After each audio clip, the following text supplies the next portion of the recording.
Well, here we are. DS 104 is Mahjong Taikai. It's a Japanese Mahjong game. I don't know how to play Mahjong, and I don't know Japanese. I name it. Oh.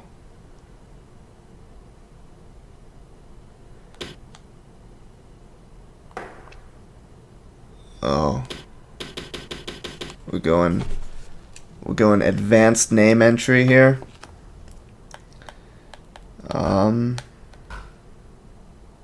Here we go. Yeah. That's my name.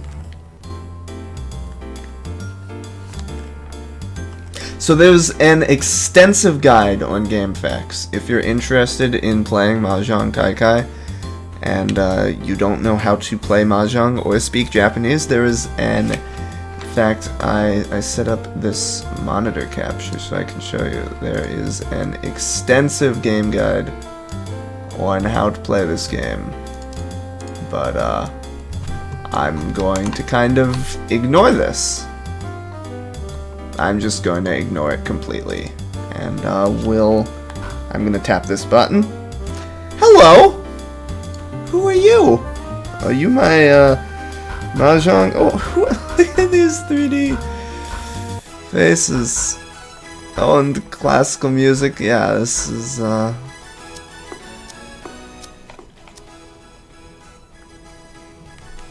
okay. So if you're here, I'm expecting this video to get about like maybe 30 views.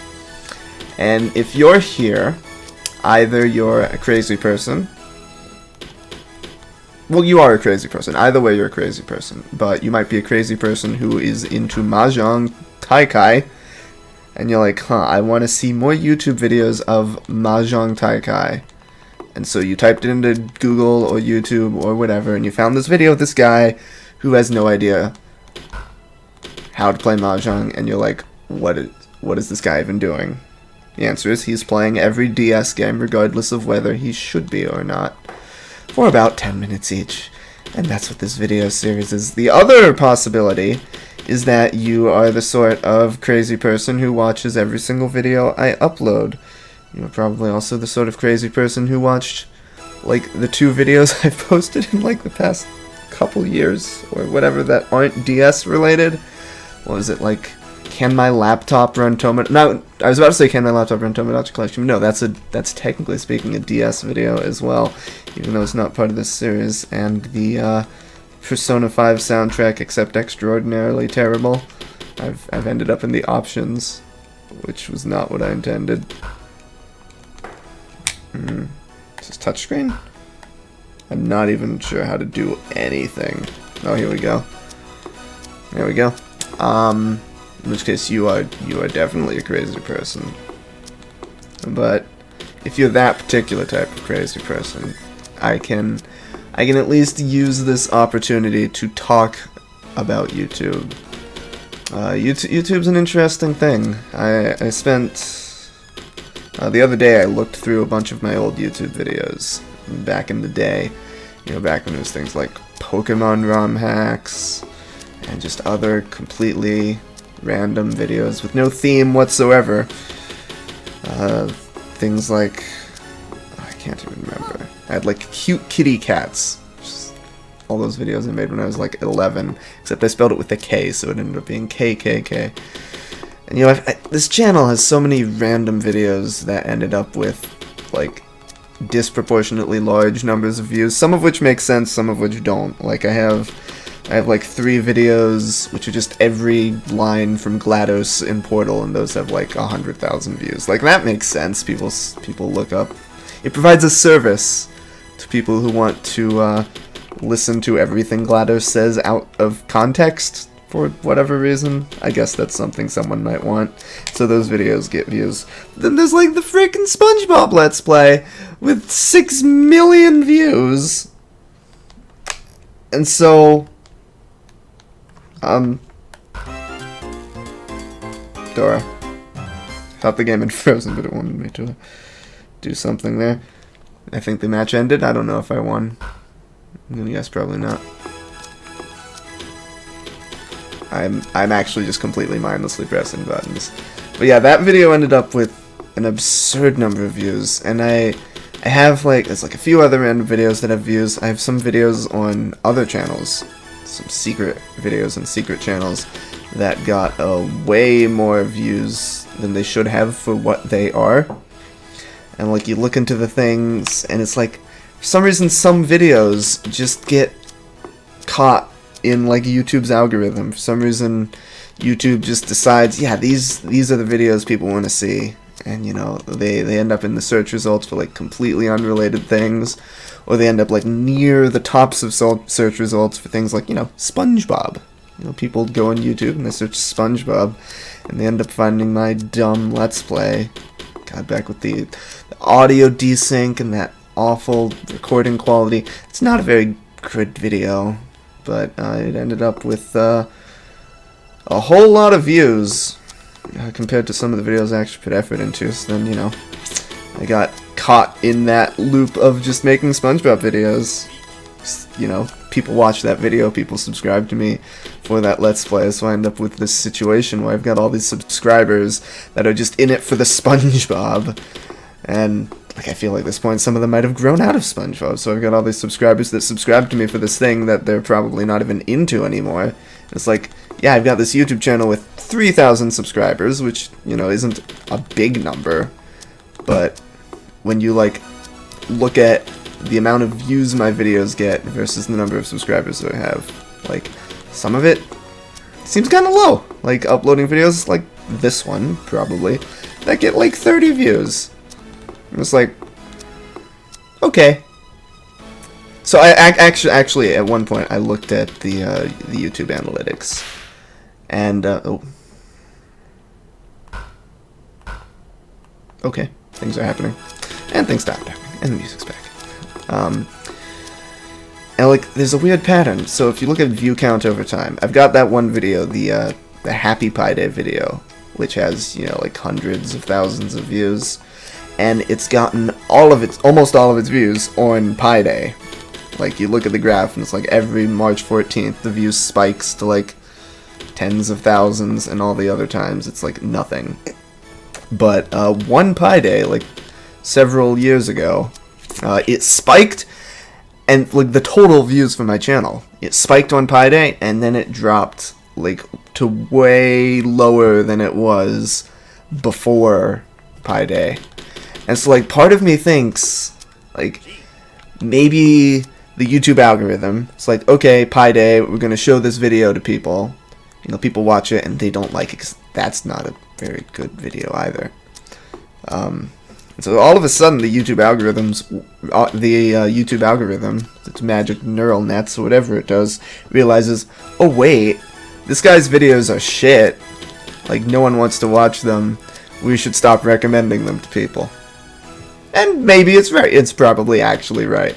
But like, ever since then, my videos have gotten significantly fewer views. And you know, at some point, I just stopped regularly uploading videos. And it's like, whatever. I don't really care that much. If I cared, I would probably put more effort into it.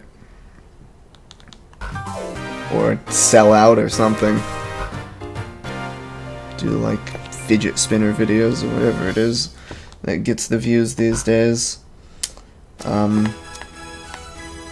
You know, making videos from time to time is fun.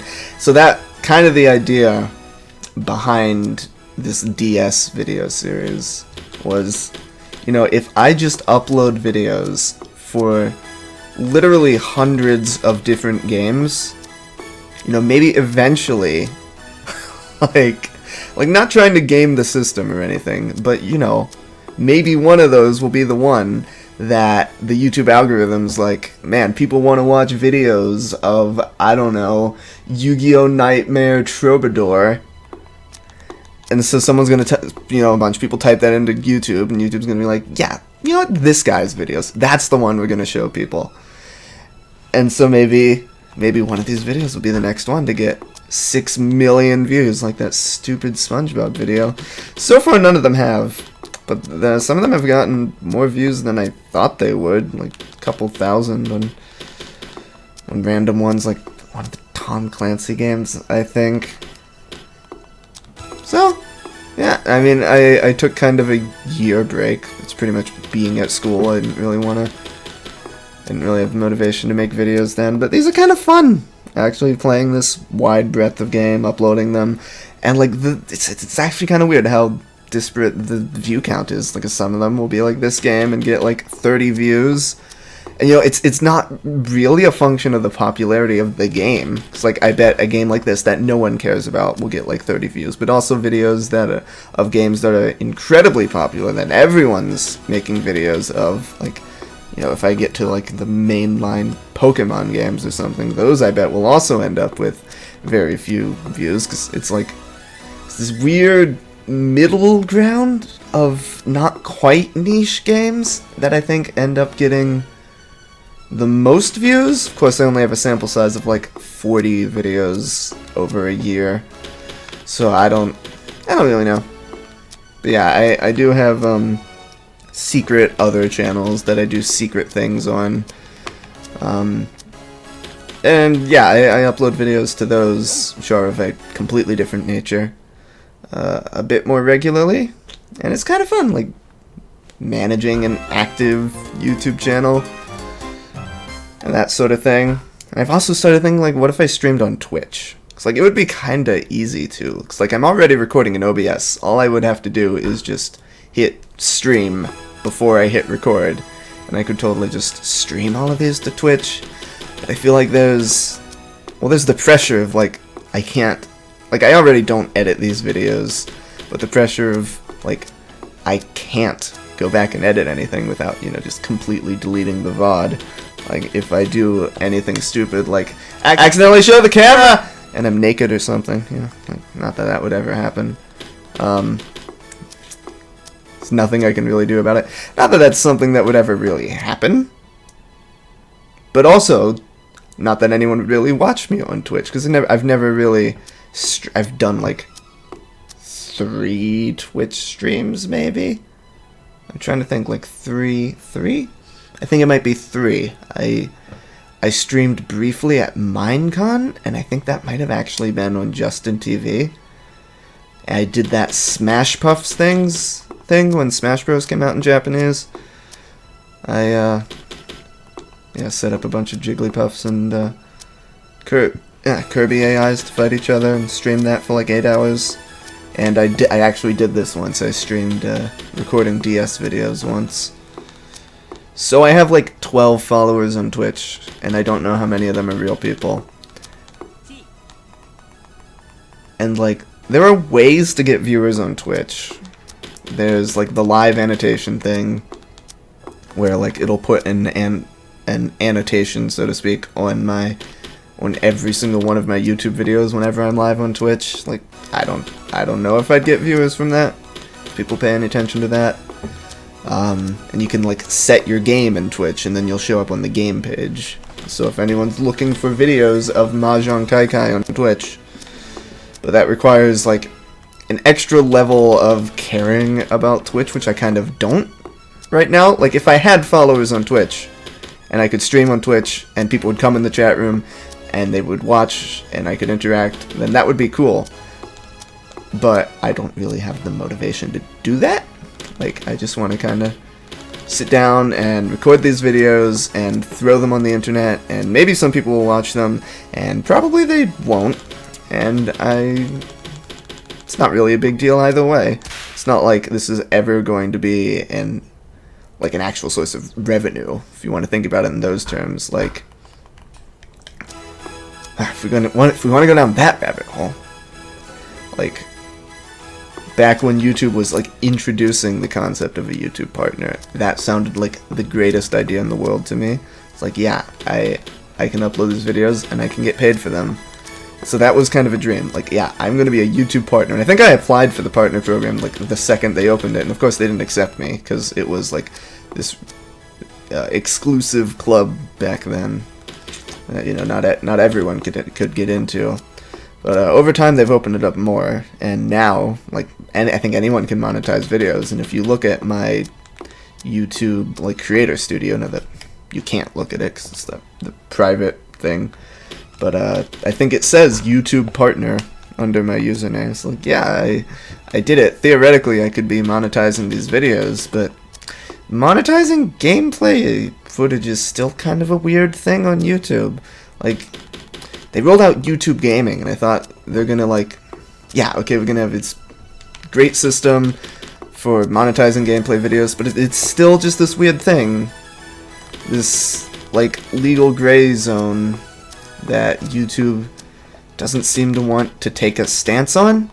So I think, since I'm technically a YouTube partner, I can monetize videos without them going through approval. But then I don't know what would happen if, like, Nintendo or someone came down and was like, no, you can't monetize that video. But, like, would that be a copyright strike on my channel? Is doing that worth it for, like, the 10 cents or something I would get for these videos? Probably not. As much as I love and, like, would it be worth it to force people to watch ads on these videos? It's like, no, probably not. And that's kind of an appeal of Twitch as well, because they did just roll out that affiliate program where it's like one tier below a partner. So you can still monetize your videos, you just miss out on some of the perks partners have. And Twitch is totally laissez-faire about it. Like, they don't seem to care. Like, they have muting on VODs, and, like, they'll potentially take down VODs, but I feel like you can just stream anything gameplay related on Twitch with ads on it and getting money from it, and no one's gonna come knocking. So, like, that's kind of the appeal of Twitch. Like, even though YouTube Gaming exists, Twitch is still a site that seems designed for gameplay. Speaking of gameplay, I'm paying zero attention to the gameplay of this game.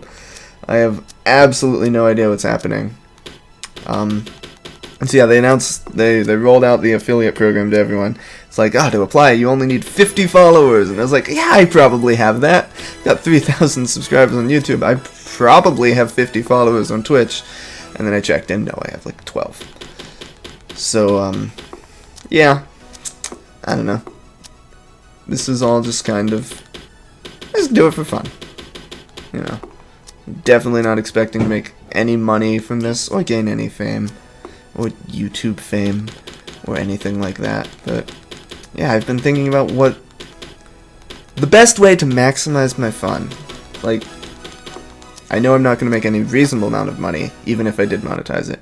But monetizing it would be fun, wouldn't it? It's like Bitcoin mining. Like, you run it, and you make like $3 a day. And it's like, wow, I'm just making this money for doing basically nothing. That's fun, right? Like, it's better than a job, I guess. But whatever. Yeah, I think that's about all I had to say. Congratulations to you if you sat through 18 minutes of Mahjong.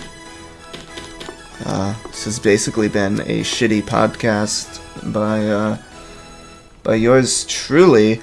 I will see you next time. I think our next game is going to be an actual video game. So, I think it's Castlevania.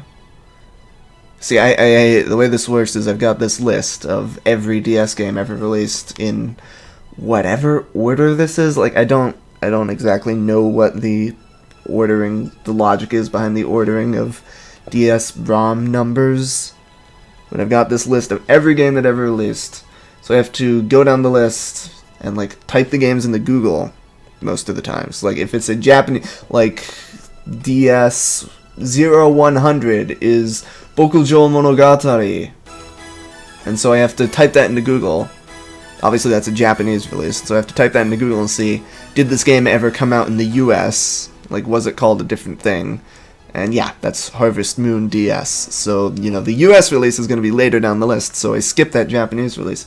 And I have to do that for pretty much every game. So the next one is the European release of Castlevania Dawn of Sorrow, and I don't think I've done that. I don't think I've ever played a Castlevania game, so I'm pretty sure I haven't done that. and that should be the first instance of that game on this list. I'm curious. I guess I could probably look and see if there's like a better curated list. Like it's kind of a weirdly specific thing. Like the first release of every DS game in this ROM numbered order, which I don't think is technically release order, but it might be. I'm not sure. But like, what are these weird ones where Europe is first? Europe never gets games first. Yeah, and then after that's, if you want a preview, I mean, you could just look up this list yourself. Okay, next is Castlevania, then Pack and Roll. I've never played Pack and Roll, but I'm excited because I think it might be a marble game, and marble games are fantastic. Then there's Tak, the Great Juju Challenge. I guess I probably shouldn't talk about these games. I should save that for the video. Tak, the Great Juju Challenge, FIFA 06, Frogger Helmet Chaos, Lost in Blue. Then we have Advance Wars Dual Strike again, except this time it's the European release. And Trace Memory. I think I played Trace Memory already. That was like that weird photo one, right? So I must have played the European release of that.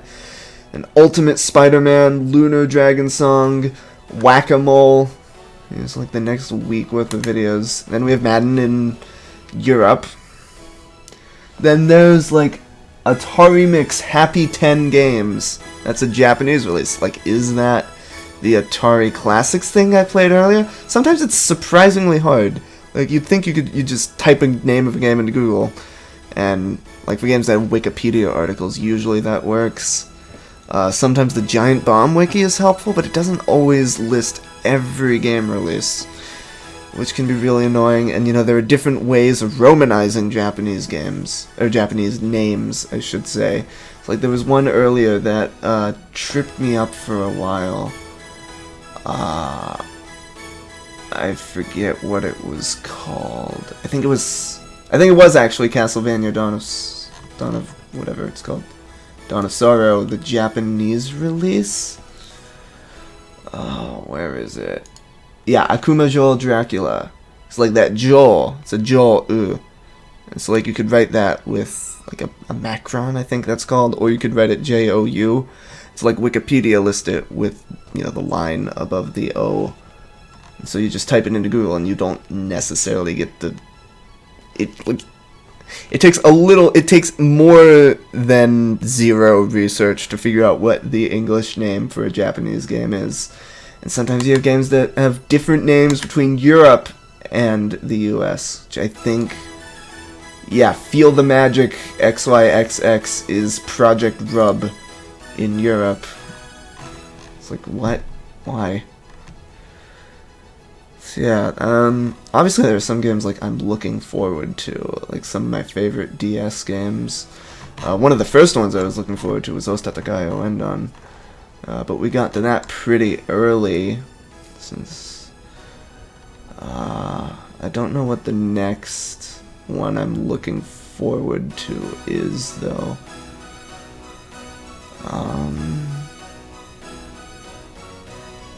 I'm just scrolling through the list. I guess I could show it.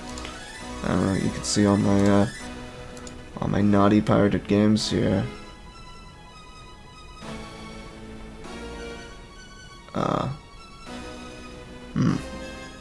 Oh, there's Phoenix Wright, number 127. That's not that far away, I suppose. But like, that's a game I like. But is that actually going to be a game that's interesting to make a video of? It's going to be playing the first case of Ace Attorney, which I've done far too many times for one reason or another. Is that Pokemon Troze? Tortoise? Okay. I'm still gonna have to wait for the English release of that one, though. Touch Game Party. Oh, yeah. I look forward to that. Yeah, Harry Potter, that could be interesting to see what the DS is. Oh, there's Mario Kart. That's always fun. Yeah. And there's Pokemon Mystery Dungeon Blue Rescue Team, one of the greatest games ever released. Except it's the Japanese version, so we're still gonna have to wait for the US release, which is 668. It's gonna be forever. And then if I want to get to the actual best game ever made, how do I expand this? Oh wait, no, is this the European one here or something? 566? I guess that's slightly better. How do I make this something reasonable? There you go. Oh no, that's the US release. Let's sort this. Yeah, so yeah, Blue Rescue Team 566. Then the the other Mystery Dungeon games that aren't Pokemon. And if you want the actual best game ever made, Explorers of Sky, that's 4,273. Yeah, no, that's not happening for well, if I keep up the schedule of one video per day, then take a 10-month break, and then, well, I shouldn't spoil all my good content in this one video that 5 people are going to watch. I will see you next time for, like, Castlevania. I guess so. I guess you probably know, if you're the sort of crazy person who watches every single one of these videos, I record all these videos like 10 at a time, and then upload them, schedule them to release once per day. So the yeah, that video will be up tomorrow. It's weird talking about a schedule because I usually never have a schedule for uploads or anything like that. But these videos, I always schedule their uploads to space them out. I'll just dump them all at once because then no one would watch them. So yeah, I will see you tomorrow. Stop looking at my desktop. It's weird. You get to see all my stuff. I will see you then, and I definitely will, because if you're watching this video and you're 27 minutes in, you are the sort of crazy person who watches all of my videos, and I appreciate it. It's real nice. Thanks. See you then.